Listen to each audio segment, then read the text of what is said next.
नमस्कार. गेले 10 वर्ष ज्या क्षणाची आपण आतुरतेने वाट पाहत होतो तो क्षण फायनली आलाय.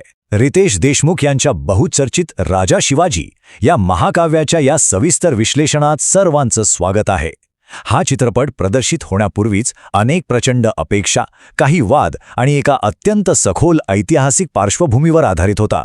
चला तर मग याच्या खोलात जाऊया आणि समजून घेऊया की या चित्रपटाने बॉक्स ऑफिसवर नक्की काय जादू केली आहे.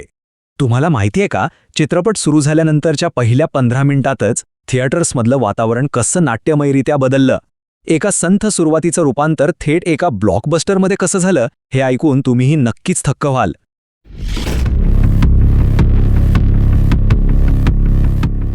ट्रेलरच्या वेळच्या शंका ते थेट ओपनिंग डेचे रेकॉर्ड्स, हा प्रवास कसा होता ते पाहूया. आता कोणत्याही कलाकृतीचा प्रवास कसा असू शकतो याचं हे एक उत्तम उदाहरण आहे. जेव्हा ट्रेलर आला ना, तेव्हा अनेकांनी शंका घेतली की रितेश देशमुख महाराजांच्या भूमिकेत खरंच शोभतील का. त्यानंतर चित्रपटाच्या नावावरून कोर्टात काही कायदेशीर वादही झाले. पण जेव्हा 1 मे रोजी म्हणजे महाराष्ट्र दिनाच्या मुहूर्तावर हा चित्रपट रिलीज झाला, तेव्हा चित्रच पूर्णपणे पालटलं. सगळ्या टीका, सगळ्या शंका फोल ठरल्या आणि पहिल्याच शोने कमाईचे असे काही विक्रम मोडले की संपूर्ण महाराष्ट्रात एकच खळबळ उडाली. आता आपण येऊया त्या टर्निंग पॉइंटवर, चित्रपटाचं 16वं मिनिट.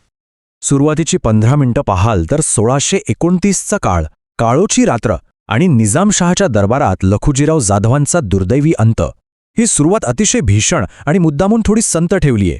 काहींना वाटलं की अरे चित्रपट रटाळ होतंय की काय, पण बरोबर 16व्या मिनिटाला राहिल देशमुख जेव्हा बालशिवबाच्या रूपात मातीची मूठ हातात घेतो आणि स्वराज्याची शपथ घेतो, तेव्हा शांत असलेल्या थिएटरमध्ये पहिल्यांदा टाळ्यांचा कडकडाट होतो. इथून जो वेग आणि थरार सुरू होतो तो प्रेक्षकांना अक्षरशः जागेवर खिळवून ठेवतो. त्यानंतरचा प्रवास आणखीनच अंगावर काटा आणणार आहे. बरोबर 30व्या मिनिटाला एका घनघोर युद्धाच्या प्रसंगात धुराच्या लाटेतून रितेश देशमुख साक्षात छत्रपती शिवाजी महाराजांच्या रूपाने समोर येतात. त्यांची ती चाल, डोळ्यांतलं ते तेज पाहून प्रेक्षक पार विसरून जातात की समोर रितेश देशमुख उभे आहेत. तिथे फक्त आणि फक्त महाराज दिसतात. आणि याच क्षणी उरल्या सुरल्या सगळ्या शंका हवेत विरून जातात. संपूर्ण थिएटर एकाच घोषणेने दुमदुमून जातं, जय भवानी, जय शिवाजी. पडद्यावरची ती ऊर्जा आणि प्रेक्षकांचा उत्साह हे पाहिलं की चित्रपटाचा पुढचा मार्ग एकदम स्पष्ट होतो. या चित्रपटाची आणखी एक जमेची बाजू म्हणजे तगडी स्टारकास्ट, दिग्गज कलाकारांची फळी. बॉलिवूडच्या दिग्गज कलाकारांनी या चित्रपटाला एक वेगळंच वजन मिळवून दिलंय.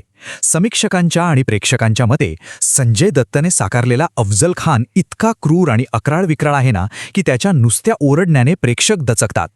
दुसरीकडे अभिषेक बच्चन यांची संभाजीराजांच्या भूमिकेतील एंट्री आणि त्यांचं भारदास्त मराठी बोलणं खरंच थक्क करणारे आहे.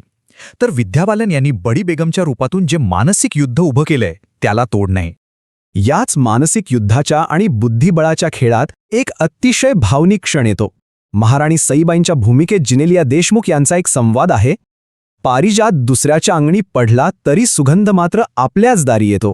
रितेश आणि जिनेलिया यांच्यातले हे सीन्स इतके हृदयस्पर्शी आहेत की अनेक प्रेक्षकांच्या डोळ्यांच्या कडा इथं नकळत ओलावतात.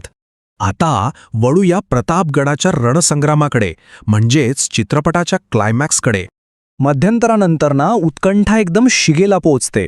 अफजल खान तुळजापूरचं मंदिर उद्ध्वस्त करायला निघतो, तिथेच मध्यंतर होतो आणि एक जबरदस्त सस्पेन्स तयार होतो. त्यानंतर प्रतापगडाच्या पायथ्याशी होणारी ती ऐतिहासिक भेट आणि वाघनखांनी काढलेला खानाचा कोथळा. दिग्दर्शकाने ज्या ताकदीने हा प्रसंग शूट केलाय त्याला प्रेक्षकांनी अक्षरशः डोक्यावर घेतलंय. पण खरा बॉम्ब तर पुढेच फुटतो. खानाचं सैन्य जेव्हा मराठ्यांवर तुटून पडतं तेव्हा एका वीराची जबरदस्त एंट्री होते आणि तो वीर म्हणजे साक्षात सलमान खान, जीवा महालाच्या रूपात. या अनपेक्षित एंट्रीने थिएटरमध्ये अक्षरशः शिट्ट्यांचा पाऊस पडतो. लोक जागेवर उभे राहून नाचू लागतात, अशा प्रतिक्रिया समोर आल्या आहेत. होता जीवा म्हणून वाचला शिवा, हा ऐतिहासिक शब्द सार्थ ठरवणारा सलमान खानचा तो रांगडा मराठी बाणा आणि हातातली ती फिरणारी तलवार अंगावर सरसरून काटा आणते. आणि जेव्हा शेवटच्या 15 मिनिटात भगवा फडकतो ना, तेव्हा प्रत्येक प्रेक्षकाची छाती अभिमानाने फुलून येते आणि पुन्हा एकदा थिएटरमध्ये शिवरायांच्या घोषणा घुमू लागतात. चला तर मग आता ह्या सगळ्याचं थोडक्यात परीक्षण करूया. पाहूया प्रेक्षक आणि समीक्षकांच्या मते काय आहेत चित्रपटाचे फायदे आणि तोटे. समीक्षकांनी अतिशय स्पष्टपणे दोन्ही बाजू मांडल्या आहेत. जमेच्या बाजू सांगायच्या तर रितेशच्या भक्तिभावाने केलेलं दिग्दर्शन आणि अभिनय, संतोष सिवण यांची सह्याद्री जिवंत करणारी सिनेमॅटोग्राफी आणि हे शिवराय हे अंगावर येणारं संगीत. पण त्याचवेळी काही निगेटिव्ह मुद्देही नोंदवले गेले आहेत, जसं की युद्धप्रसंगांमधले काहीसे कृत्रिम वाटणारे VFX, 3 तासांची लांबी असल्यामुळे उत्तरार्धात जाणवणारा संथपणा आणि काही बॉलिवूड कलाकारांचे थोडे खटकणारे मराठी उच्चार. हा सर्व प्रेक्षकांचा आणि समीक्षकांचा प्रामाणिक अभिप्राय आहे.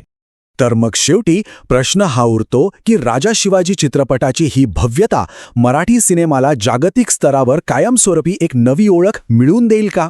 रितेश देशमुख यांनी उभारलेला हा शौर्याचा महासोहळा केवळ एक सिनेमा नाहीये, तर तो एक अनुभव आहे.